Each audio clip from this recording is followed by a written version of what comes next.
Political శిక్షకులకి నమస్తే. ప్రస్తుత జీవన విధానంలో మనం ఎదుర్కొంటున్న అతి ప్రధాన సమస్య ఒత్తిడి. ఆ ఒత్తిడిని అధిగమించడానికి మనం ఏం చేయాలి? మనకు తెలియకుండా ఈ ఒత్తిడి మన కుటుంబంలో కావచ్చు, మన సన్నిహితుల మధ్య కావచ్చు, మనం చేసే ఉద్యోగంలో కావచ్చు, మనం చేసే ఏ చిన్న పనిలో అయినా సరే ప్రతిరోజు మనకు తెలియకుండా ఇది మన జీవితంలో ఒక ప్రధాన సమస్యగా మారిపోయింది. అయితే దీని నుంచి ఎలా బయటపడాలి, దీన్ని అధిగమించడానికి ఏ మార్గాలను అనుసరించాలి అనే విషయాల్ని మనతో పంచుకోవడానికి Vivekananda institute of languages director Swami Chitikanthananda గారు మనతో ఉన్నారు. వాళ్ళతో మాట్లాడదాం. నమస్తే స్వామీజీ. నమస్తే. ఎలా ఉన్నారు? బాగున్నాను. మరి ఈరోజు అంటే ఈరోజు కావచ్చు, ప్రతిరోజు మన పూర్వీకులు కావచ్చు, లేదంటే మన అమ్మా నాన్నలు కావచ్చు, మన స్నేహితులు కావచ్చు, ప్రతి ఒక్కరి జీవితంలో ప్రస్తుత సమాజంలో ఒత్తిడి అనేది ఒక ప్రధాన సమస్య. దీనివలన కుటుంబంలో కావచ్చు, భార్యాభర్తల మధ్య కావచ్చు, స్నేహితుల మధ్య కావచ్చు, బంధువుల మధ్య కావచ్చు, అనేక ప్రధాన సమస్యలు వస్తున్నాయి. వీటిని మనం ఎలా అధిగమించాలి? అసలు ఈ ఒత్తిడిని ఎలా జయించాలి మన నిత్య జీవితంలో? నమశ్రీ యతిరాజాయ వివేకానంద సూరై సచ్చిత్ సుఖ స్వరూపాయ స్వామినే తాపహారిణే. మనకి మహాభారతంలో ఒక శ్లోకం ఉందండి. వివిధో జాయతే వ్యాధి శారీరో మానసస్తత పరస్పరం తయోర్జన్మ నిర్ద్వంద్వం నోపలభ్యతే. వివిధో జాయతే వ్యాధి, వ్యాధి రెండు రకాలంట, మానసికం, శారీరకం. పరస్పరం తయోర్జన్మ నిర్ద్వంద్వం నా ఉపలభ్యతే. మనస్సు ఒత్తిడికి గురైంది, ఆందోళనకి గురైంది, బలహీనంగా ఉంది, అది శరీరం మీద ప్రభావితం చూపిస్తుంది. కొన్ని రోజులకి శరీరం కూడా అనారోగ్యానికి గురవుతుంది. ఎందుకంటే మనసులో ఆరోగ్యకరమైనటువంటి ఆలోచనలు లేవు కాబట్టి, ఒత్తిడి ఉంది కాబట్టి. అదేవిధంగా శరీరానికి ఏమైనా వ్యాధి సంక్రమించిందనుకోండి, కఠినమైనటువంటి వ్యాధి, అంత తొందరగా తగ్గినటువంటి వ్యాధి, అప్పుడు మనం మానసికంగా ఉల్లాసంగా ఉత్సాహంగా ఉండటానికి కూడా సాధ్యపడదు. అంటే మనస్సు బలహీనమవుతుంది, అది శరీరానికి సంక్రమిస్తుంది. శరీరంలో రోగం ఉంటే మనస్సు కూడా బలహీనంగా ఉంటుంది, ఒక దైన్యంతో ఉంటాం, దుఃఖంతో ఉంటాం. ఇప్పుడు రకరకాల కారణాల వలన ఆధునిక మనిషి యొక్క జీవితము సంక్లిష్టమైంది. ఇప్పుడు మనం పట్టణాలలో ఉంటున్నటువంటి వారికి ముఖ్యమైనటువంటి సమస్య ఏంటంటే డబ్బులు లేకుండా జీవితం లేదు. ఒకప్పుడు మనం గ్రామాల్లో ఉండేటప్పుడు గ్రామం అంతా ఒక సమిష్టి కుటుంబంగా ఉండేది. ఒకళ్ళకి కష్టం వస్తే మిగతా గ్రామస్తులందరూ కూడా వెళ్ళి వాళ్ళకి సపోర్ట్గా ఉండేవాళ్ళు. తద్వారా అంటే భావోద్వేగపరంగా నాకు సపోర్ట్ ఇవ్వడానికి ఉన్నారు, ఇంతమంది నాకు ఆసరా ఇవ్వడానికి ఉన్నారని ఒక రకమైనటువంటి నిర్భయం, ఒక రకమైన భరోసా ఉండేది. కాబట్టి ప్రజలు చాలా అంటే ఎప్పుడు ఒత్తిడి అనేటువంటిది వాళ్ళ జీవితాల్లో లేదు. అదేవిధంగా ఉద్యోగపరంగా చూసుకుంటే ఏ కులం వారు ఆ వృత్తి చేసేవారు, కుమ్మరి వాళ్ళు కుమ్మరి, లేకపోతే ఆ విధంగా డివిజన్ ఆఫ్ లేబర్ ఉండేది.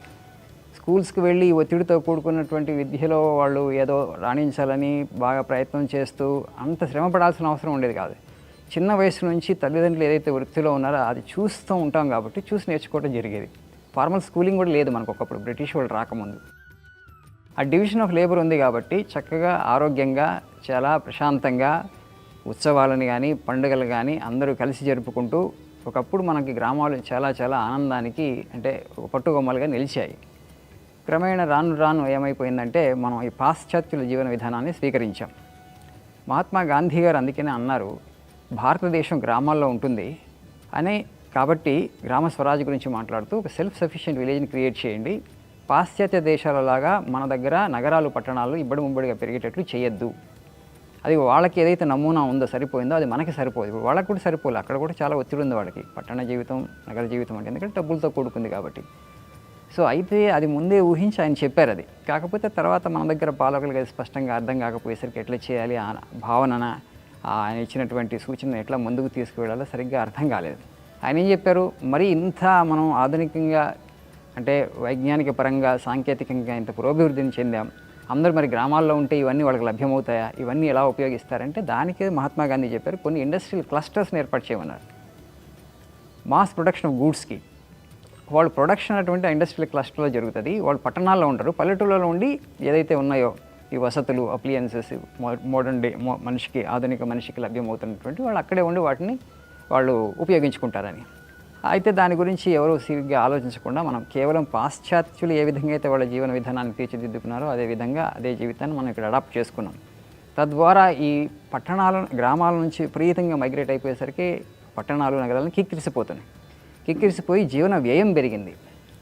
మనం కాస్ట్ ఆఫ్ లివింగ్ అంటాం కదా, జీవన వ్యయం పెరిగి డబ్బులు లేకుండా ఒత్తిడి జీవితం లేదు కాబట్టి ఆ సంపాదనలో మనం 16 గంటలు 18 గంటలు పని చేయాల్సి వస్తూ శరీరానికి మనస్సుకి అంటే మనకి ఇప్పుడు విరామం దొరకకుండా అది ఒత్తిడిని క్రియేట్ చేస్తుంది, అది ఆరోగ్యాన్ని పోగొడుతుంది. ఇప్పుడు ఆరోగ్యం పోయినప్పుడు ఇంకా ఒత్తిడి పెరుగుతుంది, ఎందుకంటే మళ్ళీ ఆరోగ్యాన్ని మనం స్వస్థత పొందడానికి మళ్ళీ హాస్పిటల్స్కి వెళ్ళాలి, వైద్య ఖర్చులు చాలా ఇబ్బడిగా పెరిగిపోయేసరికి పట్టణాల్లో నగరాల్లో ఉన్నటువంటి మనిషి చాలా ఒత్తిడితో జీవిస్తున్నాడు. పల్లెటూరులో ఉన్నటువంటి వాళ్ళకి ఏంటంటే మనం పట్టణాలకు వెళ్ళలేకపోయాం, మనం ఏదో వెనకబడిన జీవితం గడుపుతున్నామని చెప్పి వాళ్ళు ఒక ఆత్మన్యూనత భావంతోనే ఉన్నారు.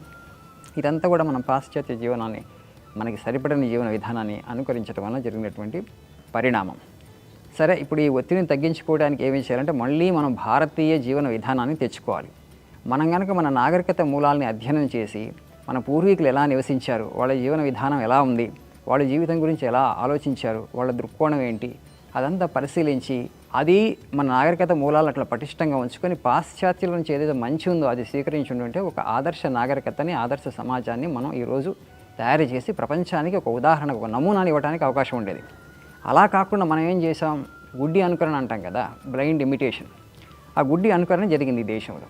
ఆ గుడ్డి అనుకరణ ఎందుకు జరిగిందంటే మనం స్వాతంత్రం వచ్చిన దగ్గర నుంచి మనం సాంఘిక శాస్త్రంలో ఏం చదువుకున్నాం చిన్నప్పుడు 7, 8, 9, 10 తరగతులు మీకు గుర్తుండే ఉంటుంది. భారతదేశం అభివృద్ధి చెందుతున్నటువంటి దేశం అని చదువుకుంటూ వస్తున్నాం. ఎప్పుడైతే పిల్లలకి మనం అభివృద్ధి చెందుతున్నటువంటి దేశంలో నువ్వు ఉన్నావు అన్నప్పుడు అభివృద్ధి చెందిన దేశం ఏంటి అని ఒక ప్రశ్న ఉత్పన్నమవుతుంది. అభివృద్ధి చెందిన దేశం ఏంటంటే మనం యూరోపియన్ కంట్రీస్ని ప్లస్ అమెరికాని చూపెట్టుకుంటూ వస్తున్నాం. అప్పుడు ఏంటంటే మనకి వాళ్ళ సంస్కృతి, వాళ్ళ భాష, వాళ్ళ వేషభాషలు, వాళ్ళ ఆహార అలవాట్లు అనుకరణ. మన ఆహార అలవాట్లు మనం, ఎందుకంటే అది మన జాగ్రఫీకి, మన వాతావరణానికి బట్టి అవన్నీ మనం కొన్ని సంవత్సరాలుగా, తరాలుగా మనం తయారు చేసుకున్నవి. సో అన్ని రకాలుగా అన్ని రంగాల్లో ఈ అనుకరణ మాత్రమే జరిగింది. తద్వారా భారతదేశంలో జీవన విధానం ఇంకా సంక్లిష్టమైంది. సో ఆ స్కూల్ డిస్ట్రిబ్యూషన్ అంటాం ఇంగ్లీష్లో, అంటే ఆ healthy balance between villages and towns అది లేకపోయేసరికి ఏమవుతుందంటే ఇప్పుడు పూర్తిగా ఇటు షిఫ్ట్ అయిపోయేసరికి ఇప్పుడు అర్బన్ ఏరియాస్లో మనకి కాస్ట్ ఆఫ్ లివింగ్ పెరిగి జీవన వ్యయం పెరిగి మనిషి ఉక్కిరి బిక్కిరి అవుతూ బాగా ఒత్తిడికి గురవుతున్నారు. ఇప్పుడు కనుక మనం చూసుకున్నట్లయితే కుటుంబంలో భార్యాభర్తల మధ్య విడాకులు ఒక చిన్న కారణంతో ఆ ఒత్తిడిని తట్టుకోలేక ఆ ఒత్తిడిలో అనుకోని నిర్ణయాలు తీసుకుంటూ ఉంటారు. భార్యాభర్తలు కావచ్చు, అన్నదమ్ములు కావచ్చు, స్నేహితులు కావచ్చు. ఆ సన్నిహితుల మధ్య ఉండే ఈ ఒత్తిడిని అధిగమించాలంటే మనం ఏం పాటించాలి, ఎలాగా దాని నుంచి బయటపడాలి? ఎప్పుడైతే మనము కరెన్సీ నోట్, డబ్బుల మీద పూర్తిగా జీవితం ఆధారపడిందని అనుకునేసరికి మానవ సంబంధాలు కూడా బలహీనపడ్డాయి, కలుషితమయ్యాయి. ఇంతకుముందు భార్యాభర్తల సంబంధంలో ఇలాంటివి ఉండేవి కావు. భర్త ఎంత సంపాదిస్తున్నాడో, భార్య ఎంత సంపాదిస్తున్న ఆలోచన ఉండేది కాదు. జనరల్గా మనకి తెలుసు, చాలా కాలం వరకు మన అమ్మలు గృహిణులుగానే ఉన్నారు. అప్పుడు లేనటువంటి సమస్యలు ఇప్పుడు కొత్త సమస్యలు చాలా వచ్చినాయి. అప్పుడు ఏదో కొన్ని సమస్యలు ఉన్నాయి, లేదంటలేదు. స్త్రీకి ఆర్థిక స్వాతంత్రం లేదు, అప్పుడప్పుడు ఏమైనా విడాకులు తీసుకోవడం చాలా, మన విడాకులు అనేటువంటి మనం ఎప్పుడు ఆలోచించేవాళ్ళం కూడా కాదు. ఎందుకంటే మనందరికీ ఈ అవగాహన ఉందంటే నా జీవితంలో ఎవరైతే ప్రవేశించారో భార్యాభర్తలకి ఇద్దరికీ అవగాహన ఉండేది. పూర్వజన్మ కర్మ వలన భగవంతుడు ఈ వ్యక్తిని నా జీవితంలో ప్రవేశింపజేశాడని ఆ అవగాహన ఉండేది. కాబట్టి కొంచెం అభిప్రాయ భేదాలు ఉన్నప్పటికీ కూడా, స్పర్ధలు ఉన్నా అవన్నీ ఉన్నా కూడా వాటిని తర్వాత సర్దుకుపోయేవారు పిల్లల కోసం. కొంచెం పిల్లలు ఎదుగుతున్నప్పుడు అభిప్రాయ భేదాలంతా తొలగిపోయి కొంచెం, అందుకని జీవితం సాఫీగానే సాగింది. ఇప్పుడు వచ్చేసరికి ఎవరు ఎంత సంపాదిస్తున్నారు, ఒక్కొక్కసారి ప్రైవేట్లో ఉద్యోగం ఉంటుంది, ఉండకపోతుంది. ఇప్పుడు ఉద్యోగం పోయిన వెంటనే ఆ వ్యక్తి ఒక పనికిరాని వ్యక్తిగా కనపడతాడు. డబ్బులు సంపాదించకపోతే మనిషి ఇప్పుడు ఒక డబ్బులు సంపాదించి ఒక యంత్రంగా మారాల్సి వచ్చింది దురదృష్టవశాత్తు. ఎప్పుడైతే ఆయన నుంచి నాకేమీ లబ్ధి చేకూరట్లేదు, ఆయన నా మీద ఒక బర్డెన్గా ఉన్నాడు, నేను ఆయన సపోర్ట్ చేస్తున్నాను అన్న భావన వచ్చిందానికి ఇద్దరిలో, అది వెంటనే అది మెల్లగా మనస్పర్ధలకి దారితీస్తుంది. అయితే ఈ మానవ సంబంధాలు వేరు, కేవలం ఆర్థికపరమైనటువంటి విషయాల ద్వారానే మానవ సంబంధాలు నిర్ణయింపబడకూడదు అన్న విషయం మనకు అర్థమైతే, ముఖ్యంగా వివాహ జీవితం అనేటువంటిది కేవలం సుఖాన్ని పంచుకోవడానికి కాదు, కష్ట సుఖాన్ని సమంగా పంచుకోవడానికి మన ఇద్దరం కలిసి జీవిస్తున్నాం అన్నట్టు అవగాహన వాళ్ళిద్దరికీ ఎప్పుడూ ఉంటే అంత ఒత్తిడి సృష్టింపబడదు. ఇంకొకటి ఏంటంటే, మనసు యొక్క స్వభావం ఏంటంటే ఎదుటి వ్యక్తిలో ఉన్నటువంటి లోపాలనే అది ఎత్తి చూపుతూ దాన్ని భూతద్దంలో చూపిస్తూ ఉంటుంది. స్వభావం అది, నైసర్గికం మనసుకు అది. అలా కాకుండా మనం ఈ వ్యక్తి ఎవరైతే నా జీవితంలో, బయట వ్యక్తిలో ఉన్నటువంటి మంచితనాన్ని మనం చూసినా చూడకపోయినా ఎవరితో అయితే మనం జీవితాన్ని పంచుకుంటున్నామో ఆ వ్యక్తిలో ఉన్నటువంటి మంచి ఏమిటి, అనేది ఒక ప్రశ్న వేసుకొని ఆ మంచిని నేను చూస్తున్నానని ఒక ప్రశ్న వేసుకొని రోజు ఆ మంచిని చూడడానికి ప్రయత్నం చేస్తే ఆ మనసు రోజు ఆ వ్యక్తిలో ఉన్నటువంటి సుగుణాలని, ఆ వ్యక్తిలో ఉన్నటువంటి అంటే గుణ సంపదని చూస్తూ ఉంటే కొన్ని రోజులకి ఏమవుతుందంటే ఆ వ్యక్తి చాలా అందంగా కనపడతాడు. తద్వారా రిలేషన్షిప్ నిలబడుతుంది. కానీ మనం అది ఆలోచించట్లేదు. మనసుకు ఆ శిక్షణ ఇవ్వకపోయేసరికి మనసు ఎదుటి వ్యక్తిలో ఉన్నటువంటి దోషము, ఒక చిన్న లోపం ఏదో ఉంటుంది. ప్రతి మనిషిలో కొన్ని లోపాలు ఉంటాయి. దాని భూతద్దతలను చూపెట్టి నువ్వు అనవసరంగా ఈ వ్యక్తిని నీ జీవితంలోకి తెచ్చుకున్నావు, తద్వారా నీకు మిగతా జీవితం అంతా నువ్వు కష్టపడుతున్నావు, నీకు ఇంకా మంచి వ్యక్తి రావాల్సింది. ఎప్పుడైతే అది ప్రలోభం, అలాంటి ప్రలోభం వచ్చిందనుకోండి, ఇంక తర్వాత మనం వ్యక్తి కోసం చూస్తూ ఉంటాం. తాత్కాలికంగా మనకి ఇంకా వ్యక్తిలో కొన్ని సుగుణాలు కనపడతాయి, అంటే మన పక్కన ఉన్నటువంటి వ్యక్తులు లేనటువంటి. అప్పుడు why should I not try with that individual అని చెప్పి ఈ టెంప్టేషన్ వలన ఇప్పుడు విడాకులు ఇవన్నీ రకరకాలు. బట్ భారతీయ వివాహ వ్యవస్థ అనాదిగా సాంప్రదాయకంగా చూసుకుంటే కొన్ని శతాబ్దాల పాటు అవిచ్ఛిన్నంగా కొనసాగినటువంటి అద్భుతమైనటువంటి వివాహ వ్యవస్థ భారతీయ వివాహ వ్యవస్థ. పాశ్చాత్యులు కూడా ఇప్పుడు మన నుంచి నేర్చుకోవాలని ప్రయత్నం చేస్తున్నారు. భారతీయులు ఇంత ఆనందంగా ఉండటానికి కారణము, వాళ్ళ జీవితంలో ఇంత పైకి రావడానికి కారణం ఉన్నత చదువులు. మన కుటుంబాల్లో ఇప్పుడు అమెరికాలో చూసుకుంటే అన్ని పెద్ద పెద్ద కంపెనీల్లో హైయర్ ఎడ్యుకేషన్ అంతా భారత సంతతే వాళ్ళే ఉన్నారు. వాళ్ళకి అర్థమైంది ఏంటంటే వీళ్ళు భార్యాభర్తలు కలిసి ఉంటారు కాబట్టి తల్లిదండ్రులు పిల్లలకు అంత సపోర్ట్ ఇస్తారు కదా, వాళ్ళ దగ్గర అక్కడ లేరు. అక్కడ 60-70% డైవర్స్ రేట్ ఉంటుంది. ఉండేసరికి ఏంటంటే 15-16 సంవత్సరాలకి పిల్లలకి తల్లి ఒక పక్కన ఉన్నారు, తండ్రి ఒక చోట ఉన్నారు. సో వాళ్ళు ఏంటంటే ఉన్నత విద్యకి వెళ్ళలేకపోతున్నారు. ఎందుకంటే 16 సంవత్సరాల కల్లా ఏదైనా ఉద్యోగం సెటిల్ అయ్యి వాళ్ళ కాళ్ళ మీద వాళ్ళు నిలబడాల్సిన అవసరం ఏర్పడుతుంది. కాబట్టి ఇంటర్మీడియట్తో ఆపేస్తారు వాళ్ళు, చదవలేకపోతున్నారు. అందుకని అక్కడ ఉన్నటువంటి వైట్స్ కన్నా ఇప్పుడు మన భారతీయులు అంటే ఎక్కువ ఉన్నత విద్యకి వెళ్ళేసి అన్ని ఫేమస్ యూనివర్సిటీస్ చూడండి 50-40% యాక్చువల్లీ ఇండియన్ స్టూడెంట్స్ ఉన్నారు. ఎందుకంటే ఇక్కడ వివాహ వ్యవస్థ గట్టిగా ఉండి తల్లిదండ్రులు కలిసి పిల్లలకి సపోర్ట్ ఇస్తారు కాబట్టి. సో అది చాలా ముఖ్యం. వాళ్ళు మంచిగా అర్థం చేసుకుంటే ఈ వ్యక్తిలో ఉన్నటువంటి సుగుణ సంపద ఏంటి అని చూడటం మొదలు పెడితే then actually you will see that beauty in the individual. వాళ్ళలో ఉన్నటువంటి ఎప్పుడైతే ఆ సౌందర్యం మనకు కనపడుతుందో అప్పుడు ఆ రిలేషన్ చిన్నటువంటి లోపాలు అవన్నీ సర్దుకుపోవడానికి వీలుంటుంది. లేకపోతే మన మనస్సును కనుక మనం నమ్మితే, ఇక మనస్సుని మనం యోగ భాషలో చిత్త బేతాళుడు అంటాం, చిత్త పిశాచం అంటాం. ఇప్పుడు ఎలా ఉందో ఇండివిజువల్ నా మనస్సు ఏది తోపింపజేస్తే అది నిజమే అనుకుంటున్నారు. కాదు, నీ మనస్సే నేను మోసం చేస్తుంది, బయట వ్యక్తి మోసం చేయట్లేదు. ఆ విషయాన్ని నువ్వు గమనించట్లేదు. ఎందుకంటే మనస్సు చాలా వేగంగా పనిచేస్తుంది. ఇక మనకి యక్ష ప్రశ్నలో ఒక ప్రశ్న ఉంటుంది, గాలి కన్నా వేగమైంది ఏంటి? గాలికైనా వేగమైంది మనస్సు. మనస్సు ఒక రకమైన ఇంటి దొంగను పట్టుకోవడం చాలా కష్టం అంటారు. నువ్వేదో బయట వ్యక్తులు దోషాలు ఉన్నాయనుకుంటావు, దోషాలు బయట వ్యక్తిలో లేవు, నీ మనస్సులో ఉంది. నీ మనస్సు అలా భావింపజేస్తుంది, నీ మనస్సు అలా తోపింపజేస్తుంది. అది నిజం కాదు. కానీ నీ మనస్సు మీద నీకు ఎంత విశ్వాసం ఉందంటే నా మనసు నాకు ఎందుకు మోసం చేస్తుంది అన్నది కాదు. అసలు మనస్సు భగవంతుడు సృష్టించాడు. మనస్సు ఎప్పుడూ నీకు సహాయకారిగా లేదు. అది ఎవరికి అది సహాయకారి అవుతుందంటే ఎవరు ఆధ్యాత్మిక పథంలో ఉండి, అంటే వాళ్ళకు కూడా చాలా ప్రలోభాలను గురి చేస్తుంది, వెంటనే వదిలిపెట్టదు. పూర్తిగా ఆ మనస్సుని జయించినటువంటి యోగికి ఆ మనసు ఆయన ఎటు తిప్పాలంటే అటు తిప్పగలుగుతాడు. కాబట్టి మిగతా వాళ్ళందరికీ కూడా అది ఒక ప్రబల శత్రువుగానే ఉంటుంది. ఆ విషయం గుర్తుంచుకొని రోజు నా మనస్సు ఎలా భావింపజేస్తుంది, వ్యక్తుల దోషాలు వెతుకుతుందా, వ్యక్తులు ఉన్నటువంటి మంచితనాన్ని చూడాలనుకుంటుందా అని మనం ఆత్మ పరిశీలన చేసుకుంటూ మనసును నియంత్రించుకుంటూ పోతే అందులో ఉన్న మంచినే చూడడానికి మనం పూనుకుంటే ఈ ప్రపంచం చాలా అందంగా కనపడుతుంది. మన దైనందిన జీవితంలో మన రోజు ఉదయం లేచినప్పటి నుంచి రాత్రి పడుకునే వరకు కూడా మనకు తెలియకుండానే మనం ఒత్తిడికి లోనవుతూ ఉంటాం. అప్పటికప్పుడు ఒత్తిడికి లోనైనప్పుడు ఇన్స్టెంట్గా తక్షణమే మనం దాని నుంచి బయటపడటానికి ఒక 2-3 చిట్కాలు ఏమైనా చెప్తారా మా వీక్షకుల కోసం? మనస్సు మనకి లొంగాలంటే భగవంతుడి యొక్క నామం జపింపజేయాలి. వేరే ఏ మార్గం ద్వారా మనసు అంత తేలికగా మనకు లొంగదు. ధ్యానము, పరోపకారము, ప్రార్థన ఇవి కూడా ప్రక్రియలు. ఇవి ఈ ఆధ్యాత్మిక అనుష్ఠానాలని, సాధనల్ని ప్రతి వ్యక్తి తన దినచర్యలో భాగంగా చేసుకోవాలి. ఆ దినచర్యలు ఎప్పుడైతే మనకి ఈ అనుష్ఠానాలు తొలగిపోయాయో ఇక మనసు యాక్చువల్లీ స్వైర విహారం చేస్తుంది ప్రతి మనిషి మీద. ఇప్పుడు మనకంత ఒత్తిడి ఉన్నప్పుడు, మన కుటుంబంలో శాంతి లేనప్పుడు ఏకాగ్రత ఉండదు. ఏకాగ్రత లేనప్పుడు నైపుణ్యాలు రావు. నైపుణ్యాలు లేనప్పుడు మనం ప్రపంచంలో నెగ్గుకు రాలేము. మన ఉద్యోగాలు నిలబడవు. ఉద్యోగాలు నిలబడాలంటే నైపుణ్యాలు కావాలి. నైపుణ్యం కావాలంటే ఏకాగ్రత కావాలి. ఏకాగ్రత కావాలంటే మన మనసు మన అధీనంలో ఉండాలి, స్వాధీనంలో ఉండాలి. స్వాధీనంలో ఉండాలంటే భగవంతుడి నామాన్ని జపిస్తే, మనం పరోపకారం కొంత సంకల్పిస్తే, ప్రార్థన చేస్తే, భగవంతుడికి మన శరణాగతి అయితే అహంకారం తగ్గి అప్పుడు మనకి ఏకాగ్రత పెరుగుతుంది. దైవీ హేష గుణమయి మమ మాయా దురత్యే అంటారు భగవంతుడు. ఈ మనస్సును నేను సృష్టించాను అర్జున, ఇది నా మాయ, దీన్ని జయించడం అంత తేలికే కాదు. మామేవయే ప్రపద్యంతే మాయాం ఏషాం తరంతితే. ఎవరైతే నన్ను శరణ వేడతారో అప్పుడు వాళ్ళకి ఈ మాయ అనేటువంటిది లొంగుతుంది, వాళ్ళకి వాళ్ళ మనస్సు స్వాధీనంలోకి వస్తుంది అని చెప్పి మనకి భగవద్గీతలో సర్వధర్మాన్ని పరిత్యజ్య మామేకం శరణం వ్రజ అంటారు. నన్ను శరణ వేడవయ్యా, అని భగవంతుడు చెప్తాడు. అందుకని భగవంతుని మనలో శరణ వేయాలి. అప్పుడు నేను అనేటువంటి అహంకారం తొలగిపోయిన వెంటనే మనసు మన అధీనంలోకి వస్తుంది కాబట్టి మనకి విధేయంగా పనిచేస్తుంది. అప్పుడు మనకి ఒత్తిడి ఉండదు. ఇంకా ఇప్పుడు మన ఒత్తిడి అంటే ఏంటి? నా ఆలోచన నా నిగ్రహంలో లేవు, నా మనసు నా నిగ్రహంలో లేదు. So do you recognise the slavery? ఈ బానిసత్వాన్ని మీరు గుర్తించారా ముందు?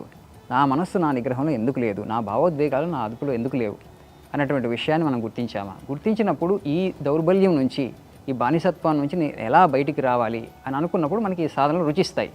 కాకపోతే నేను పూర్ణంతో నేను పర్ఫెక్ట్గా పుట్టాను, మిగతా వాళ్ళలోనే దోషాలు ఉన్నాయి, నాలో ఎలాంటి దోషం లేదని ప్రతి మనిషి అనుకుంటున్నప్పుడు ప్రతి మనిషికి కొంత మంచి కొంత చెడు ఉంటుంది. నాలోని చెడును తొలగించుకోవాలి. అదే జీవిత ప్రయాణం. దానికోసం మనం ఇక్కడ పుట్టాం.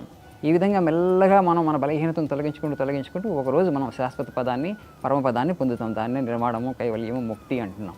సో ఆ దిశగా మనం అడుగులు వేయాలి. ప్రతి మనిషి కూడా తన శక్తి కొలది. అందరికీ సమానంగా అంటే సమయం దొరకకపోవచ్చు, అవకాశాలు ఉండకపోవచ్చు, ఒక సంకల్పం ఉన్నప్పటికీ కూడా మనం అన్ని అనుష్ఠానాలని మన జీవితంలో వెంటనే ప్రవేశపెట్టుకోలేకపోవచ్చు. కానీ ఆ ప్రయత్నంలో ఉన్నామా లేదా అన్నటువంటి విషయం. దీన్ని సబ్జెక్టివ్ సైన్స్ అంటారు. భారతీయ ఆధ్యాత్మిక విజ్ఞానం మొత్తం ఇది. ఇప్పుడు ఏదైతే మన విజ్ఞాన శాస్త్రం అంటే మనకి ఫిజిక్స్, కెమిస్ట్రీ, బయాలజీ అట్లా గుర్తొస్తుందో దీని సబ్జెక్టివ్ సైన్స్. అదేమో పదార్థ విజ్ఞానం. మన ఋషులు కనుక్కుంది పారమార్థిక విజ్ఞానం, మనిషికి సంబంధించి సబ్జెక్టివ్ సైన్స్. ఈ రెండు విజ్ఞానాలను కనుక మనం మేళవించగలిగితే అప్పుడు ఒక ఆదర్శ సమాజాన్ని నిర్మించగలుగుతాం. వివేకానంద స్వామిజీ దీన్ని ఆశించాడు. ఆయన పాశ్చాత్య దేశాల్లో ఉన్నటువంటి మంచిది అంటే భౌతికపరమైన విజ్ఞానం ఉంది, అక్కడ పుట్టింది వాళ్ళు బాగా, అంటే మన దగ్గర లేదని కాదు, బట్ మనం ఆధునిక అంటే ఇండస్ట్రియల్ రెవల్యూషన్ అంటాం కదా, పోస్ట్ ఇండస్ట్రియల్ రెవల్యూషన్ ఏదైతే ఆవిష్కరణలు వచ్చాయో ఎక్కువ పాశ్చాత్య దేశాల నుంచి వచ్చాయి. అనాదిగా మనం ఈ ఆధ్యాత్మిక జ్ఞానాన్ని, సబ్జెక్టివ్ సైడ్ని డెవలప్ చేసాం. మనం కొన్ని జనరేషన్స్ పాటు మన ఋషులు మునులు తపస్సు చేసి మనస్సు రహస్యాన్ని, మనకి భగవంతుడుకున్నటువంటి రహస్యాన్ని కనుక్కొని మనకి ఆ జ్ఞాన సంపదని ఇచ్చారు. వివేకానంద స్వామి అదే చెప్తారు, ఆ జ్ఞాన సంపదను నువ్వు స్వీకరించి ఆ జ్ఞాన సంపదను మీరు యువతా దేశాలకు ఇస్తేనే ప్రపంచ మనుగడ అనేటువంటిది ఉంటుంది, ప్రపంచ నాగరికత పురోభివృద్ధి సాధిస్తుంది, లేకపోతే ఒక పక్కన యుద్ధం జరుగుతుంది ఇప్పుడు ప్రపంచంలో. ఎందుకంటే మనిషి ఈ విధంగా కేవలం సాంకేతిక పరిజ్ఞానం, మెషిన్స్ మనకి యాక్చువల్గా మనిషిని రక్షించలేవు. అందుకని మన భారతదేశంలో ఉన్నటువంటి ఈ భావన వసుదైవ కుటుంబకం, ప్రపంచం అంతా ఒకే కుటుంబం అన్నటువంటి ఈ భిన్నత్వం వెనుక ఏకత్వం ఉందని చాటాలి. ఎవరు చాటగలుగుతారు, ఎవరి దగ్గర ఉంది ఆ జ్ఞానం అంటే భారతదేశంలో ఉంది అది. కాబట్టి ఇది చాటి మనం ప్రపంచానంతా ఒక కుటుంబంగా చేసి వాళ్ళ దగ్గర మంచిని తీసుకుని మన దగ్గర మంచితో జ్ఞాన సంపదను మేళవింపజేస్తే ఒక ఆదర్శ సమాజం, ఆదర్శ కుటుంబం నిర్మితం అవుతుంది. అప్పుడు ఎవరికి ఒత్తిడి లేకుండా మనం జీవితాన్ని సాగించడానికి అవకాశం ఉంటుంది. చూసారు కదా, మన దైనందిన జీవితంలో మనం ఎదుర్కొంటున్న ప్రధాన సమస్య ఒత్తిడి. దీన్ని మనం అధిగమించాలంటే మన మనస్సుని మన ఆధీనంలో ఉంచుకోవాలి.